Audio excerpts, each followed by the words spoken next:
Hoy vamos a ver una parte de Unreal muy interesante que podemos utilizar para hacer cinemáticas.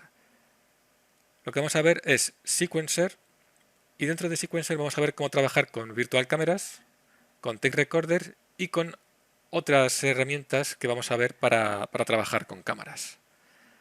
Lo primero que vamos a ver es Sequencer. Sequencer es una herramienta muy potente dentro de Unreal que nos permite crear cinemáticas, pero también nos va a permitir crear cortometrajes de animación o largometrajes de animación. Y también lo podemos utilizar para trabajar en Virtual Production. Dentro de Sequencer funciona de una forma parecida a como lo haría un programa de edición de vídeo, pero en lugar de tener planos renderizados, que ya no, en los que ya no se puede hacer ningún cambio, habría que volver a hacer un render para cambiar cualquier cosa que queramos cambiar dentro de ese plano. Dentro de Sequencer vamos a poder trabajar con planos, pero con render en tiempo real. Eso es lo que lo hace muy potente. Es decir, podemos hacer cualquier cambio en cualquier momento dentro de ese plano y podemos seguir editándolo como si fuese un programa de edición de vídeo. Pero además de permitirnos esa edición, dentro de Sequencer también podemos animar personajes, podemos coger y editar animaciones que hayamos hecho en otras aplicaciones, podemos mezclar animaciones y podemos en general manipular las animaciones que tengamos ya que tengamos ya hechas dentro de Unreal. Vamos a empezar viendo la interface, después veremos la unidad fundamental con la que trabaja Sequencer, que es el Level Sequence. Vamos a ver una comparativa entre la estructura narrativa de una película una película tradicional, cómo podríamos traducir esa narrativa a Unreal y a Sequencer. Veremos alguna terminología, también unos settings que tenemos que ajustar para empezar a trabajar con Sequencer.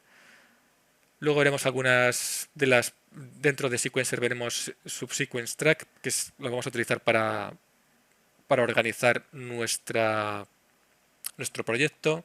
Vamos a ver cómo editar los diferentes elementos que tenemos dentro de Sequencer, cómo crear shots, cómo crear takes. Veremos lo que son las secciones, cómo crear keyframes y cómo editarlos. Tenemos dentro de Sequencer también un editor de curvas para editar las animaciones que queremos dentro de Sequencer con keyframes. Tendrán sus curvas y podemos editarlas igual que hacemos en un programa de animación como puede ser Blender o Maya. Y volveremos a ver el concepto de Possessables and Spawnables. Después veremos algunos ejemplos de cómo empezar a trabajar con Sequencer, pero eso lo vamos a ver más en profundidad cuando estemos trabajando en la demostración práctica. Muy bien. Sequencer es lo que veis aquí. Es una ventana dentro de Unreal. Podemos ir al engine y podemos abrir Sequencer. Ya lo tengo abierto aquí para verlo. Es esta ventana, tiene una parte donde vamos a tener los tracks. Aquí en esta parte de la izquierda tendremos todos nuestros tracks. Luego tenemos una barra de herramientas aquí en la parte de arriba con el breadcrumbs que nos va a permitir movernos porque lo que vamos a hacer es anidar un level sequences dentro de otros level sequences creando una jerarquía.